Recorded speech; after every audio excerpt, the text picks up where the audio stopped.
दोस्तों एक बार फिर से मैं आपके लिए Rajasthan fourth grade vacancy 2025 form fill up की अपडेट लेके आ चुके हैं। कैसे आप राजस्थान चतुर्थ श्रेणी कर्मचारी फोर्थ क्लास एम्प्लॉय भर्ती का फॉर्म अप्लाई कर सकते हो। 53,749 बम्पर वैकेंसी जहां पर निकली हुई है, जिनके लिए आपसे ऑनलाइन आवेदन पत्र मंगाए जा रहे हैं।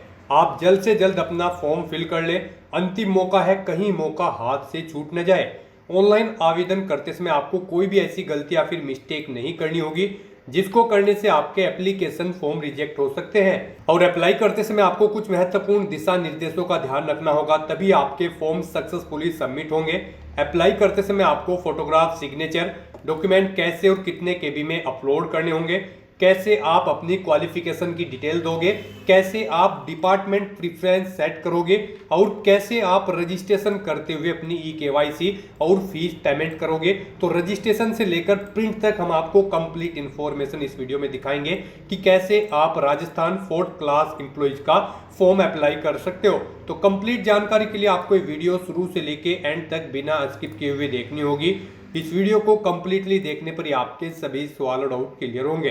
तो चलिए दोस्तों, बिना कोई वक्त गंवाए शुरू करते हैं Rajasthan fourth grade vacancy 2025 form fill up की पूरी जानकारी। फॉर्म भरने से पहले आपको हमारी वेबसाइट IND सरकारी नौकरी के इस पेज पर विजिट करना होगा, जिसका लिंक आपको नीचे description plus first comment box में मिल जाएगा। और हमारे इस पेज पर विजिट करके आप यहां से राजस्थान फोर्थ ग्रेड वैकेंसी का फॉर्म अप्लाई कर सकते हो। राजस्थान स्टाफ सिलेक्शन बोर्ड की ओर से फोर्थ क्लास एम्प्लॉय चतुर्थ श्रेणी कर्मचारी के लिए 53,749 वैकेंसीज निकली हुई है, जिसके लिए आवेदन करने की अंतिम तिथि 19 अप्रैल है। 19 अप्रैल 2025 तक आप अपना फॉर्म अप्लाई कर सकते हो। लास्ट डेट है यहाँ पर 19 अप्रैल। 10वीं पास कैंडिडेट इस भर्ती के लिए अप्लाई कर सकते हैं। 18 से 40 वर्ष आयु सीमा है। 600 रुपये जनरल OBC के लिए रजिस्ट्रेशन फीस है। OBC SC ST के लिए 400 रुपये रजिस्ट्रेशन फीस है। ऑनलाइन आप अप्लाई कर सकते हो। राजस्थान जॉब लोकेशन है, ऑल इंडिया से आप अप्लाई कर सकते हो। अदर स्टेट से आप कैसे अप्लाई करोगे, ये कंप्लीट जानकारी भी आपको इस वीडियो में दी जाएगी। sso.rajasthan.gov.in इसकी ऑफिशियल वेबसाइट है, ऑनलाइन पोर्टल है जिससे आपको फॉर्म फिल करना होगा। इंपोर्टेंट लिंक सेक्शन के अंतर्गत ऑफिशियल नोटिफिकेशन PDF लिंक पर आप क्लिक करके इसकी ऑफिशियल विज्ञापन के PDF डाउनलोड कर सकते हो। इसमें आपको कंप्लीट इंफॉर्मेशन दे दी गई है, जैसे कि ऑनलाइन आवेदन करने की प्रक्रिया, उसके बाद में कैटेगरी वाइज वैकेंसीज की जानकारी, qualification, age limit, selection criteria, exam pattern, syllabus की डिटेल और हाउ टू अप्लाई का कंप्लीट प्रोसीजर दे दिया गया है। तो अप्लाई ऑनलाइन करने से पहले आपको ये ऑफिशियल नोटिफिकेशन की PDF पूरा पढ़ना अनिवार्य है। इसको पूरा पढ़ने से ही आपके सभी सवाल और डाउट क्लियर होंगे। साथ ही साथ जो वैकेंसी इंक्रीज हुई है उस PDF को भी आप यहाँ से डाउनलोड कर सकते हो। देन उसके बाद में अप्लाई ऑनलाइन लिंक पर क्लिक करते हुए आप इस भर्ती के लिए यहाँ से ऑनलाइन आवेदन कर सकते हो।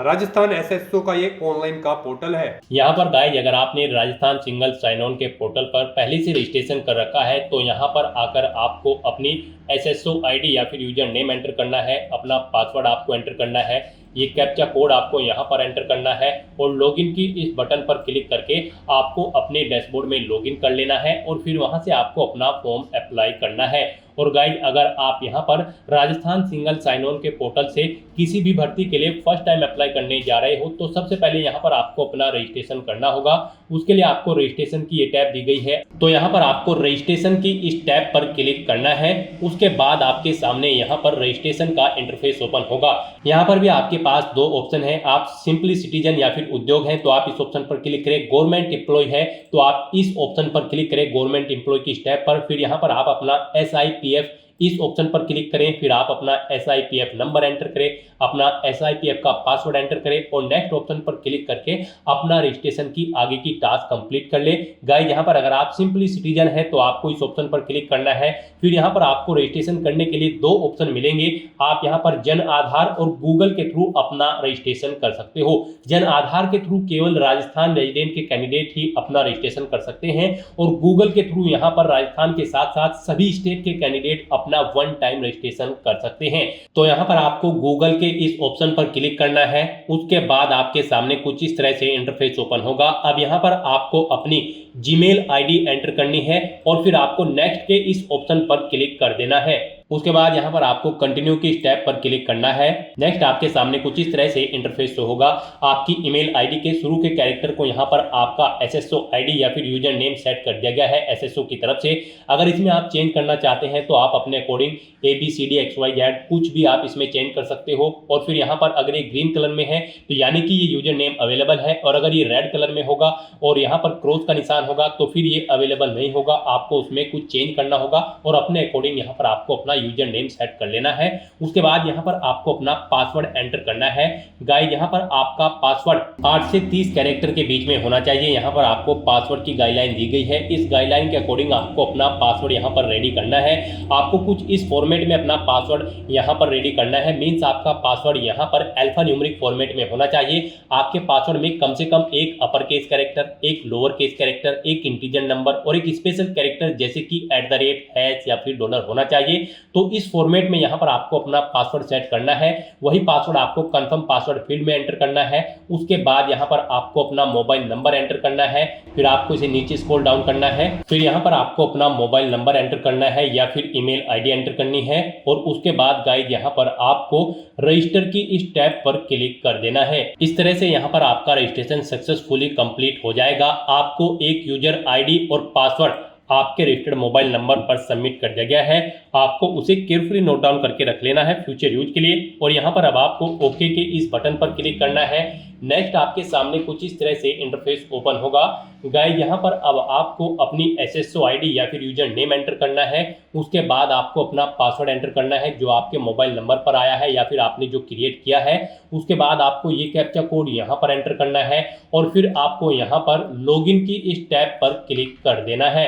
और गाइस यहाँ पर अगर आप अपनी एसएसओ आईडी भूल गए हैं या फिर पासवर्ड भूल गए हैं तो यहाँ पर आप I forget my digital identity SSO ID के सामने क्लिक हियर के इस लिंक पर क्लिक करें और फिर यहाँ पर आप अपनी बेसिक डिटेल्स प्रोवाइड कराते हुए अपनी एसएसओ आईडी गेट कर लें। पासवर्ड भूल चुके हैं तो उसके लिए भी आप क्लिक हियर के इस लिंक पर क्लिक करके अपना पासवर्ड गेट कर सकते हैं। अगर मल्टीपल एसएसओ आईडी है तो आप क्लिक हियर टू मर्ज इस ऑप्शन पर क्लिक करके अपनी एसएसओ आईडी यहाँ पर मर्ज कर सकते हैं। तो बस यहाँ पर अब आपको अपनी यूजर आईडी और पासवर्ड एंटर करके और ये कैप्चा कोड एंटर करके अपने डैशबोर्ड में लॉगिन करना है। नेक्स्ट आपके सामने कुछ इस तरह से इंटरफेस ओपन होगा। गाइस यहाँ पर अब आपको अपनी प्रोफाइल अपडेट करनी है। सबसे पहले यहाँ पर अगर आप अपना फोटो ऐड करना चाहते हैं तो आप इस फोटो पर क्लिक करें। फिर यहाँ पर आप इस फोटो पर क्लिक करें। उसके बाद यहाँ पर आप इस ऑप्शन पर क्लिक करें और अपना फोटो सेलेक्ट करके यहाँ पर आप उसे अपडेट कर सकते हैं। अपना प्रोफाइल फोटो यानी कि आप यहाँ पर सेट कर सकते हो। उसके बाद यहाँ पर आप अपना फर्स्ट नेम चेंज करना चाहते हैं तो इसे आप चेंज कर सकते हैं। लास्ट नेम चेंज करना चाहते हैं तो इसे आप चेंज कर सकते हैं। उसके बाद यहाँ पर आपका जो डिस्प्ले नेम, आपकी प्रोफाइल का जो डिस्प्ले नेम होगा वो यहाँ पर आप एंटर कर दें। इसे आप अपने अकॉर्डिंग यहाँ पर सेट कर सकते हैं। फिर यहाँ पर आपको अपनी डेट ऑफ बर्थ इस कैलेंडर में से सिलेक्ट कर लेनी है। उसके बाद यहाँ पर आपको अपना जेंडर सिलेक्ट करना है, आप मेल हो, फीमेल हो या फिर ट्रांसजेंडर या फिर अदर। उसके बाद यहाँ पर आपको अपना मोबाइल नंबर एंटर करना है। यहाँ पर आप इस ऑप्शन पर क्लिक करें, अपना मोबाइल नंबर एंटर करें और फिर आप सेंड ओटीपी ऑप्शन पर क्लिक करें। उसके बाद आपके रजिस्टर्ड मोबाइल नंबर पर एक ओटीपी जाएगा। वो ओटीपी आपको यहाँ पर वेरीफाई करना है। तो यहाँ पर आपको अपना ओटीपी एंटर करना है जो आपके मोबाइल नंबर पर आया है और उसके बाद आपको यहाँ पर वैलिडेट ओटीपी के इस ऑप्शन पर क्लिक करके अपना मोबाइल नंबर यहाँ पर वेरीफाई कर लेना है। फिर यहाँ पर अगर आपके पास कोई लैंडलाइन नंबर है तो आप एंटर कर सकते हैं, नहीं है तो आप इस कॉलम को खाली छोड़ दें। फिर यहाँ पर आपको अपना एड्रेस एंटर करना है। उसके बाद आपको अपना पोस्टल कोड देना है, अपनी सिटी या फिर डिस्ट्रिक्ट यहाँ पर आप एंटर करें। और गाइस यहाँ पर उसके बाद आप अपना स्टेट सिलेक्ट कर लें, जिस स्टेट से आप बिलोंग करते हैं। उसके बाद अगर आप राजस्थान स्टेट के कैंडिडेट हैं तो आप अपनी जन आधार आईडी या फिर इनरोलमेंट आईडी यहाँ पर एंटर करें। आप इस ऑप्शन पर क्लिक करें, अपनी जन आधार आईडी या फिर इनरोलमेंट आईडी यहाँ पर एंटर करें और फैच मेंबर्स ऑप्शन पर क्लिक करके अपनी डिटेल यहाँ पर फैच कर ले। फिर यहाँ पर अगर आप राजस्थान स्टेट के कैंडिडेट हैं तो यहाँ पर आपको अपना संस्था आधार नंबर एंटर करना है। आप इस ऑप्शन पर क्लिक करें, अपना संस्था आधार नंबर एंटर करें, सेंड ओटीपी ऑप्शन पर क्लिक करें।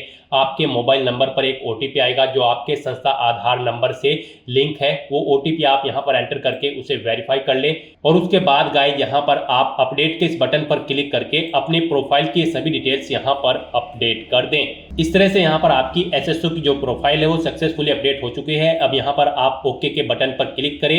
नेक्स्ट आपके सामने यहाँ पर कुछ इस तरह से इंटरफेस ओपन होगा।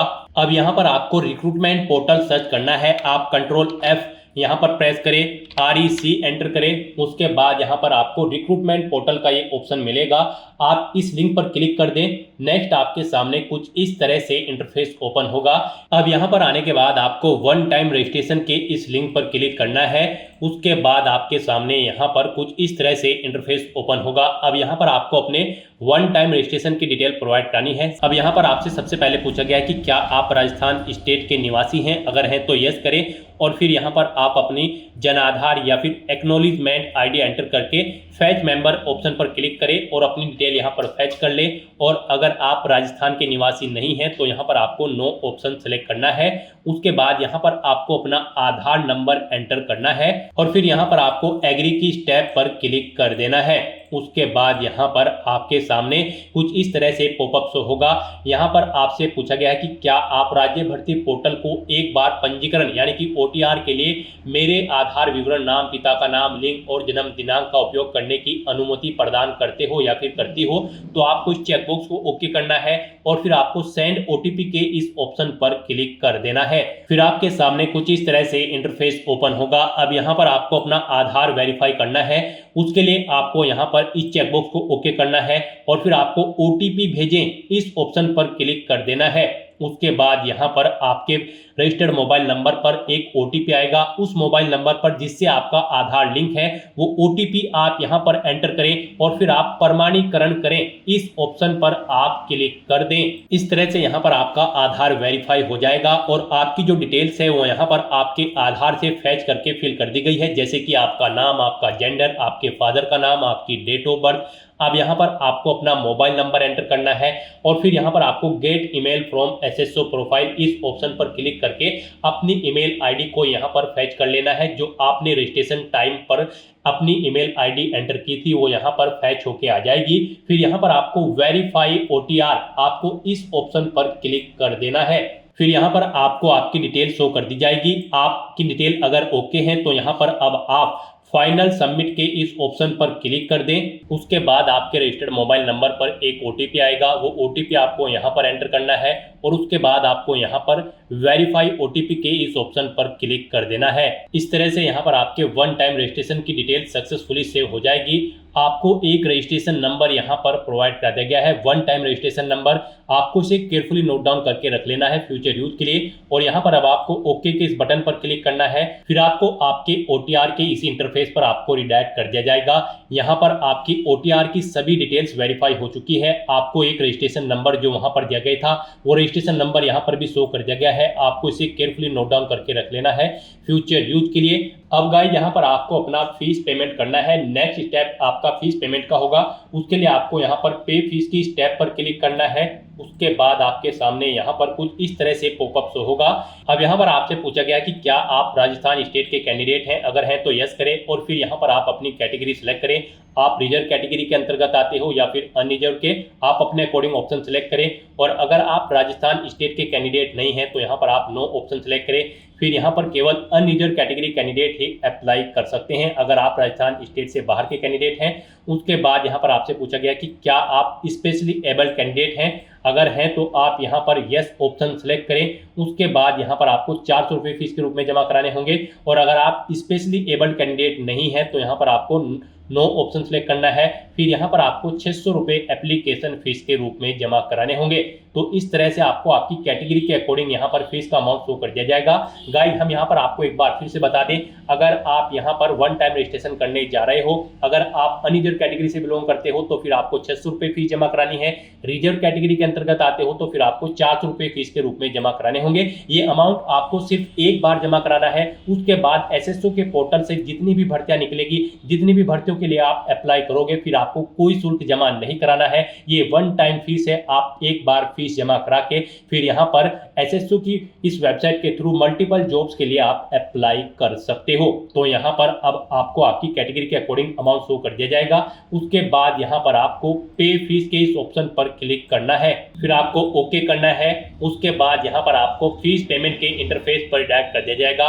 यहाँ पर आपके पास 3 चॉइस है, आप 3 तरह से अपना फीस पेमेंट कर सकते हो, नेट बैंकिंग के थ्रू, एग्रीगेटर के थ्रू या फिर QR कोड पेमेंट के थ्रू। यहाँ पर सबसे बेस्ट ऑप्शन आपके लिए QR कोड पेमेंट रहेगा। आप यहाँ पर इस ऑप्शन को सिलेक्ट करें, फिर यहाँ पर आप फोन पे ऑप्शन सिलेक्ट करें और पे नाउ के इस ऑप्शन पर क्लिक कर दें। उसके बाद गाइस यहाँ पर आपको फीस पेमेंट के इंटरफेस पर डायरेक्ट किया जाएगा। नेक्स्ट आपके सामने कुछ इस तरह से इंटरफेस ओपन होगा। यहाँ पर आप 2 तरह से फीस पेमेंट कर सकते हो, QR कोड के थ्रू या फिर आप अपने मोबाइल नंबर के थ्रू यहाँ पर फीस पेमेंट कर सकते हो। आपके लिए यहाँ पर बेस्ट ऑप्शन QR कोड रहेगा। तो यहाँ पर आप शो कोड ऑप्शन पर क्लिक करें, आपके सामने ये QR कोड शो होगा। आप अपने किसी भी UPI से इसे स्कैन करें और अपना फीस पेमेंट कर दें। सक्सेसफुली फीस पेमेंट करने के बाद आपको आपके OTR के डैशबोर्ड पर डायरेक्ट कर दिया जाएगा। यहाँ पर आपका फीस पेमेंट सक्सेसफुली कंप्लीट हो चुका है। अब आप व्यू रिसिप्ट के ऑप्शन पर क्लिक करके अपनी एप्लीकेशन फीस की एक रिसिप्ट का यहाँ पर प्रिंट आउट ले सकते हैं फ्यूचर यूज के लिए। और यहाँ पर अपनी ये फीस पेमेंट करने के बाद अब आपको नेक्स्ट ऑप्शन कंप्लीट करना है, वो आता है यहाँ पर आपका OTR eKYC। आपको इस ऑप्शन पर क्लिक करना है। अब यहाँ पर गाइस आपको अपना लाइव फोटो कैप्चर करना है और अपना हैंड रिटन डिक्लेरेशन डॉक्यूमेंट आपको अपलोड करना है। लाइव फोटो कैप्चर करने के लिए आपको कुछ गाइडलाइंस दी गई है, इन्हें ध्यान में रखते हुए आपको अपना फोटो यहाँ पर कैप्चर करना है। यहाँ पर 5 सेकंड के टाइमर के पश्चात अभ्यर्थी अपनी पलक 2-3 बार झपकाए। यदि आपकी फोटो बंद आंखों के साथ कैप्चर हुई है तो आप दोबारा से अपनी फोटो कैप्चर करें और फोटो कैप्चर करते समय आपको कैमरे की तरफ देखना है। अगर आप चश्मे का इस्तेमाल करते हैं तो आप अपना फोटो चश्मे के साथ ही लें, परंतु इस बात का ध्यान रखें कि चश्मे पर रोशनी के कारण फोटो अस्पष्ट अथवा चमक के साथ कैप्चर ना हो। बिल्कुल साफ फोटो आपका होना चाहिए। साथ ही साथ यहाँ पर अभ्यर्थियों को सुनिश्चित करना होगा कि लाइव फोटो साफ एवं पर्याप्त रोशनी में पृष्ठभूमि के साथ ली गई हो। धुंधली अथवा अंधकार में फोटो यहाँ पर एक्सेप्ट नहीं होगी। गाइस यहाँ पर अगर आपका फोटो स्पष्ट नहीं है तो आप बार बार अपना फोटो कैप्चर कर सकते हैं, परंतु एक बात आपको याद रखनी है, OTP के माध्यम से वेरिफिकेशन के पश्चात फाइनल सबमिट किए जाने के बाद आपको अवसर नहीं मिलेगा। उससे पहले ही आपको अपना फोटो यहाँ पर कैप्चर कर लेना है, फिर आप चेंज नहीं कर पाओगे। तो यहाँ पर इन दिशा निर्देश को रीड करने के बाद आपको इस चेकबॉक्स को ओके करना है। उसके बाद आपको टेक फोटो इस ऑप्शन पर क्लिक करना है। तो यहाँ पर अपना फोटो कैप्चर करने के बाद फिर आपको अपना handwritten declaration document upload करना है। उसके लिए यहाँ पर आपको फॉर्मेट दिया गया है, आप सैंपल फाइल के इस लिंक पर क्लिक करें। नेक्स्ट आपके सामने यहाँ पर ये PDF ओपन हो जाएगी।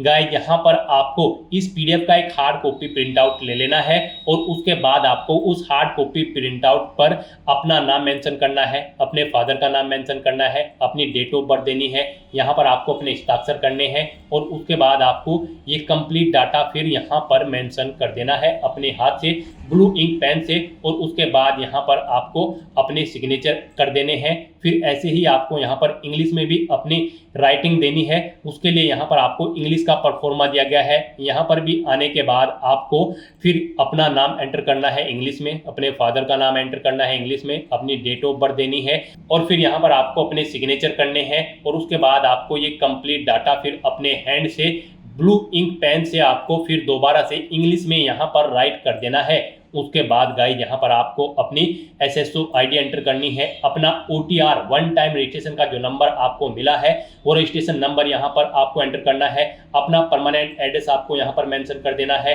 और यहाँ पर आपको अपने सिग्नेचर कर देने हैं। इस तरह से आपको अपना ये हैंड रिटन डिक्लेरेशन डॉक्यूमेंट तैयार कर लेना है और फिर इसका आपको फोटो खींचकर अपने कंप्यूटर में सेव कर लेना है, यानी कि इसकी एक सॉफ्ट कॉपी। और फिर आपको अपना वो डॉक्यूमेंट यहाँ पर अपलोड करना होगा। यहाँ पर आपका ये डॉक्यूमेंट PDF फॉर्मेट में होना चाहिए, साइज उसका 100 से 200 KB के बीच में होना चाहिए। तो यहाँ पर आपको चूज फाइल बटन पर क्लिक करना है, फाइल को सिलेक्ट करना है और अपना ये हैंड रिटन डिक्लेरेशन डॉक्यूमेंट यहाँ पर अपलोड कर देना है। गाइस हम आपको सैंपल के तौर पर दिखा रहे हैं, कुछ इस तरह से यहाँ पर आपको अपना हैंड रिटन डिक्लेरेशन डॉक्यूमेंट तैयार करना है और फिर इसे आपको अपलोड कर देना है। अपना फोटो अपलोड करने के बाद और हैंड रिटन डिक्लेरेशन अपलोड करने के बाद अब आपको सबमिट eKYC की स्टेप पर क्लिक करना है। उसके बाद में आपको इन चेक बॉक्सेस को ओके करना है और सेंड ओटीपी की टैब पर क्लिक कर देना है। एक ओटीपी आपके मोबाइल नंबर और ईमेल एड्रेस पर सबमिट किया गया है, वो ओटीपी आपको इस बॉक्स में एंटर करना होगा और फाइनल सबमिट की इस टैब पर क्लिक कर देना होगा। इस तरह से आपकी OTR eKYC कंप्लीट हो चुकी है। तो यहाँ पर अब आपके तीनों स्टेप कंप्लीट हो चुके हैं, आपकी प्रोफाइल यहाँ पर अपडेट हो चुकी है, फीस पेमेंट आप कर चुके हो, अपनी eKYC आप कंप्लीट कर चुके हो। अब यहाँ पर आकर आपको होम के इस लिंक पर क्लिक कर देना है। उसके बाद यहाँ पर आपको आपके डैशबोर्ड में डायरेक्ट कर दिया जाएगा। यहाँ पर आने के बाद आपको ऑनगोइंग रिक्रूटमेंट सेक्शन में आना है और यहाँ पर आपको class 4 employ direct recruitment 2024 RSSB के सामने अप्लाई नाउ के इस लिंक पर क्लिक कर देना है। उसके बाद आपके सामने कुछ इस तरह से इंटरफेस ओपन होगा। अब यहाँ पर आने के बाद आपको क्लास 4 की इस टैब पर क्लिक कर देना है। फिर यहाँ पर आपके सामने कुछ इस तरह से इंटरफेस होगा। यहाँ पर आपसे आपका OTR डाटा रिव्यू आपको दिया गया है। आप ये डाटा यहाँ पर कंफर्म करें। अगर अपडेट करना चाहते हैं तो आप अपडेट के बटन पर क्लिक करके अपडेट कर सकते हैं। सभी चीज़ें ओके हैं तो यहाँ पर अब आप प्रोसीड की इस टैब पर क्लिक करें और उसके बाद यहाँ पर आपके सामने कुछ इस तरह से इंटरफेस ओपन हो जाएगा। यहाँ पर आपका एप्लीकेशन फॉर्म स्टार्ट हो चुका है। कुछ चीज़ें यहाँ पर आपको ऑटोमेटिकली फिल मिल गई है जो आपके रजिस्ट्रेशन टाइम पे आपने प्रोवाइड कराई थी, वो यहाँ पर आपको कुछ चीज़ें ऑटोमेटिकली फिल मिल गई है। अब यहाँ पर आने के बाद बस आपको अपनी माता का नाम यहाँ पर एंटर करना है। फिर यहाँ पर आपको अपनी श्रेणी सेलेक्ट कर लेनी है, आप किस श्रेणी से बिलोंग करते हैं। राजस्थान स्टेट से अलग कैंडिडेट अगर अप्लाई करते हैं तो केवल जनरल कैटेगरी कैंडिडेट अप्लाई कर सकते हैं। फिर यहाँ पर अगर आप विशेष दिव्यांगजन श्रेणी के अंतर्गत आते हैं तो यहाँ पर आप ऑप्शन सिलेक्ट करें किस दिव्यांगजन श्रेणी के अंतर्गत आप आते हैं। नहीं आते हैं तो यहाँ पर आप नॉट एप्लीकेबल ऑप्शन सेलेक्ट कर लें। उसके बाद यहाँ पर आपको उप विशेष दिव्यांगजन श्रेणी सिलेक्ट करनी है अगर आप दिव्यांगजन श्रेणी के अंतर्गत आते हो। उसके बाद यहाँ पर आपको अपनी श्रेणी का प्रमाण पत्र संख्या देनी होगी और फिर आपको बताना होगा कि क्या आपको स्रोत लेखक की आवश्यकता है। अगर है तो यहाँ पर आप स्वयं उसकी प्रबंध करेंगे या फिर विभाग को उसका प्रबंध करना है, यहाँ पर आपको ऑप्शन मिल जाएगा। और अगर आप यहाँ पर विशेष दिव्यांगजन श्रेणी के अंतर्गत नहीं आते हो तो फिर आगे के ये ऑप्शन आपको यहाँ पर डिसेबल्ड कर दिए जाएंगे। उसके बाद यहाँ पर आपको अपना रिलीजन सेलेक्ट करना है, अपनी वैवाहिक स्थिति मैरिटल स्टेटस आपको बताना है, आप मैरिड हो या फिर अनमैरिड हो या फिर डाइवोर्स हो, आप अपने अकॉर्डिंग ऑप्शन सेलेक्ट करें। उसके बाद यहाँ पर अगर आप मैरिड हो तो यहाँ पर आपको अपने जीवित बालक की संख्या देनी है और आपको यहाँ पर आपका मोबाइल नंबर ऑटोमेटिकली फिर मिल जाएगा। अपना व्हाट्सएप मोबाइल नंबर देना चाहते हैं तो वो यहाँ पर आप दे सकते हैं।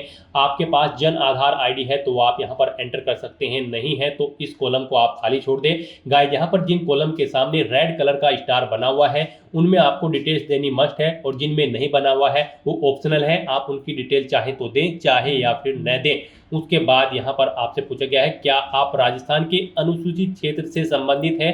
अगर हैं तो आप यस करेंगे, नहीं तो आप नो ऑप्शन यहाँ पर सिलेक्ट करेंगे। अगर आप राजस्थान स्टेट से बाहर के कैंडिडेट हैं उसके बाद यहाँ पर आपको अपना कोरोस्पोंडेंस एड्रेस एंटर करना है। कोरोस्पोंडेंस एड्रेस में आपको अपना स्टेट चुनना है, अपना डिस्ट्रिक्ट चुनना है, शहर या फिर गाँव का नाम देना है, अपना पिन कोड देना है, अपना फ़ोन नंबर देना है, ये ऑप्शनल है। इस तरह से अपनी डिटेल्स फिल करने के बाद अब गाइस यहाँ पर आपको नेक्स्ट के इस ऑप्शन पर क्लिक कर देना है। फिर आपसे पूछा गया है जो मोबाइल नंबर और ईमेल आईडी आपने दी है क्या वो करेक्ट है। अगर करेक्ट है तो यहाँ पर आप यस के इस ऑप्शन पर क्लिक करें। बेसिक डिटेल्स प्रोवाइड करने के बाद अब आपको अपनी पर्सनल डिटेल्स यहाँ पर देनी है। सबसे पहले यहाँ पर आपको अपनी नेशनलिटी सिलेक्ट कर लेनी है। फिर यहाँ पर आपको अपना स्टेट सेलेक्ट कर लेना है। उसके बाद यहाँ पर आपको अपना डिस्ट्रिक्ट सेलेक्ट कर लेना है। फिर आपसे पूछा गया है कि क्या आप इंडिया में कहीं बाहर से सेटल्ड हुए हैं। अगर हुए हैं तो आप यहाँ पर यस करें और फिर किस देश से आप सेटल्ड हुए हैं उस देश का नाम आप यहाँ पर सिलेक्ट करें और अगर आप इंडिया से ही हैं तो यहाँ पर आपको नो ऑप्शन सेलेक्ट करना है।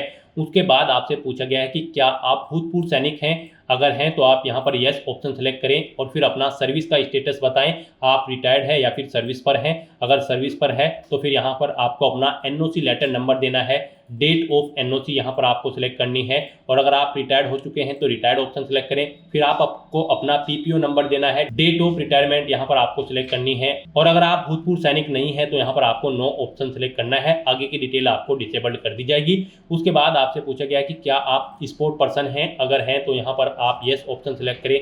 स्पोर्ट पर्सन किस टाइप से हैं आप, नेशनल या फिर इंटरनेशनल लेवल के, आप अपने अकॉर्डिंग ऑप्शन सिलेक्ट करें और अगर आप नहीं हैं स्पोर्ट पर्सन तो आपको नो ऑप्शन सिलेक्ट करना है। है। फिर यहाँ पर आपसे पूछा गया कि क्या आप मौजूदा सरकारी विभाग या फिर सार्वजनिक उपक्रम कर्मचारी हैं, अगर हैं तो आप यहाँ पर यस करें और फिर यहाँ पर डिपार्टमेंट का नाम एंटर करें, नहीं है तो आप नो ऑप्शन सेलेक्ट कर लें। उसके बाद आपसे पूछा गया कि क्या आप एज में एडिशनल इलेक्शन चाहते हैं, अगर यहाँ पर एडिशनल इलेक्शन एक्स प्रिजनर यानी कि जेलर को मिलेगा, एनसीसी कैडेट इंस्ट्रक्टर को मिलेगा, आर्मी कैंडिडेट को मिलेगा। यहाँ पर अगर आपको नहीं चाहिए एज में इलेक्शन तो फिर आपको नॉट एप्लीकेबल ऑप्शन सेलेक्ट करना है। इस तरह से अपनी ये डिटेल फिल करने के बाद अब आपको नेक्स्ट के इस ऑप्शन पर क्लिक कर देना है। नेक्स्ट गाइस, यहाँ पर आपको अपनी एजुकेशनल क्वालिफिकेशन और एक्सपीरियंस की डिटेल देनी है। यहाँ पर आपको सबसे पहले इस चेकबॉक्स को ओके करना है। उसके बाद यहाँ पर आपको अपनी क्वालिफिकेशन की डिटेल देनी है। यहाँ पर ग्रेड 4 की इस पोस्ट पर अप्लाई करने के लिए आपका 10वीं क्लास पास आउट होना जरूरी है। किसी वेल रिकॉग्नाइज्ड बोर्ड या फिर स्कूल से 10वीं पास कैंडिडेट यहाँ पर इस भर्ती में पार्टिसिपेट करने के लिए एलिजिबल हैं, अप्लाई कर सकते हैं। तो यहाँ पर आपको अपनी 10वीं क्लास की डिटेल देनी है। पहले यहाँ पर आपको सब्जेक्ट ग्रुप देना है। आपके पास 10वीं में साइंस था, आर्ट था, कॉमर्स थी, आप अपने अकॉर्डिंग यहाँ पर अपना सब्जेक्ट ग्रुप एंटर करें। फिर यहाँ पर आपको बोर्ड का नाम देना है, किससे आपने अपनी 10वीं क्लास पास आउट की है। फिर यहाँ पर आपको अपना 10वीं क्लास का रोल नंबर देना है। रिजल्ट का परिणाम आपको बताना है, आपका जो रिजल्ट है वो सीजीपीए में आया था, ग्रेड में, परसेंटेज में या फिर अवेटेड है। यानी कि यहाँ पर 10वीं क्लास में अगर आप अपेयर्ड हो तब भी आप इस भर्ती में अप्लाई कर सकते हो अगर आपका रिजल्ट अवेटेड है। तो यहाँ पर आप अपने अकॉर्डिंग ऑप्शन सेलेक्ट करें। उसके बाद यहाँ पर आपको पासिंग ईयर देना है, कब आपने अपनी 10वीं क्लास पास आउट की है, फिर कितने % मार्क्स आपने ऑब्टेन किए हैं वो यहाँ पर आप एंटर करें। उसके बाद यहाँ पर अगर आपने अपनी 12वीं क्लास पास आउट कर रखी है तो उसकी डिटेल भी आप ऐसे ही प्रोवाइड कर सकते हैं। कोई आपके पास डिप्लोमा है तो उसकी डिटेल दें। ग्रेजुएशन या फिर पोस्ट ग्रेजुएशन या फिर कोई और क्वालिफिकेशन आपके पास है तो उसकी डिटेल भी आप सेम ऐसे ही यहाँ पर प्रोवाइड करा सकते हो। तो इस तरह से यहाँ पर आपको अपनी एजुकेशनल क्वालिफिकेशन की डिटेल फिल कर देनी है और उसके बाद आपको नेक्स्ट के इस ऑप्शन पर क्लिक कर देना है। नेक्स्ट यहाँ पर आपको अपना फोटो और सिग्नेचर अपलोड करने हैं। यहाँ पर आपके फोटो का साइज 50 KB से 100 KB के बीच में होना चाहिए। सिग्नेचर का भी 20 KB से 50 KB के बीच में होना चाहिए और यहाँ पर आपकी ये सिग्नेचर और फोटो JPG या फिर JPEG फॉर्मेट में होने चाहिए। तो यहाँ पर अब आपको अपना फोटो और सिग्नेचर अपलोड करने हैं। यहाँ पर आकर आपको चूज फाइल बटन पर क्लिक करना है, फाइल को सिलेक्ट करना है और 1 बाय 1 करके आपको अपना फोटो और सिग्नेचर यहाँ पर अपलोड कर देने हैं। उसके बाद यहाँ पर अगर आपकी बॉडी पर कहीं कोई कट या तिल का निशान है तो उस पैलेस का नाम आप यहाँ पर एंटर करें, नहीं है तो यहाँ पर आप नो मार्क एंटर कर दें। इस तरह से अपना फोटो और सिग्नेचर यहाँ पर अपलोड करने के बाद बस अब आपको नेक्स्ट के इस ऑप्शन पर क्लिक कर देना है। नेक्स्ट यहाँ पर आपको अपनी पोस्ट के डिपार्टमेंट सिलेक्ट करने हैं। यहाँ पर आप किस डिपार्टमेंट को फर्स्ट नंबर पर प्रेफरेंस देना चाहते हैं। यहाँ पर आपके पास 3 चॉइसेस हैं। आप जिसे फर्स्ट नंबर पर प्रेफरेंस देना चाहते हैं उस डिपार्टमेंट को यहाँ पर आप फर्स्ट नंबर पर सिलेक्ट करें। जिसे आप सेकंड नंबर पर प्रेफरेंस देना चाहते हैं उसे सेकंड नंबर पर सिलेक्ट करें। जिसे थर्ड नंबर पर प्रेफरेंस देना चाहते हैं उसे आप थर्ड नंबर पर यहाँ पर सिलेक्ट कर लें। इस तरह से यहाँ पर आपके पोस्ट डिपार्टमेंट की प्रेफरेंस आपको सेट कर देनी है और उसके बाद गाइस यहाँ पर आपको नेक्स्ट के इस ऑप्शन पर क्लिक करना है। नेक्स्ट आपको आपके एप्लीकेशन फॉर्म का पूरा प्रीव्यू यहाँ पर शो कर दिया गया है। आप सभी डिटेल्स केयरफुली चेकआउट करें। कहीं पर कोई मिस्टेक है तो आप अपडेट बटन पर क्लिक करके अपडेट कर लें और अगर कोई मिस्टेक नहीं है तो यहाँ पर आप इस चेकबॉक्स को ओके करें और फिर गाइस यहाँ पर आप फाइनल सबमिट के इस ऑप्शन पर क्लिक कर दें। उसके बाद आपके सामने ये पॉपअप शो होगा। यहाँ पर आकर आपको इस चेकबॉक्स को ओके करना है, फिर आपको सेंड OTP के ऑप्शन पर क्लिक कर देना है। उसके बाद आपके रजिस्टर्ड मोबाइल नंबर और ईमेल आईडी पर एक OTP सबमिट किया गया है, वो OTP आपको यहाँ पर एंटर करना है और उसके बाद यहाँ पर आपको वेरीफाई OTP के ऑप्शन पर क्लिक कर देना है। इस तरह से यहाँ पर आपका एप्लीकेशन फॉर्म सक्सेसफुली सबमिट हो चुका है। अब यहाँ पर प्रिंट के इस ऑप्शन पर क्लिक करके आप अपने एप्लीकेशन फॉर्म का एक हार्ड कॉपी प्रिंट आउट ले सकते हो। फ्यूचर यूज के लिए, फ्यूचर रेफरेंस के लिए आप माय रिक्रूटमेंट के सेक्शन में जाकर चेकआउट कर सकते हो। यहाँ पर आपका एप्लीकेशन फॉर्म का स्टेटस आपको शो कर दिया जाएगा। आपका एप्लीकेशन फॉर्म सक्सेसफुली सबमिट हो चुका है। यहाँ से भी आप व्यू एप्लीकेशन ऑप्शन पर क्लिक करके अपने एप्लीकेशन फॉर्म को चेकआउट कर सकते हो। तो दोस्तों ऐसे आप राजस्थान स्टाफ सिलेक्शन बोर्ड 53,749 चतुर्थ श्रेणी कर्मचारी के खाली पदों के लिए अपना फॉर्म अप्लाई कर सकते हो बिना कोई मिस्टेक किए हुए। आज की इस वीडियो में बस इतना ही। आई होप ये वीडियो आपको पसंद आई होगी। अगर पसंद आई हो तो इसे लाइक और शेयर करें। चैनल पर नए हो तो इसे सब्सक्राइब कर लें। Thanks for watching.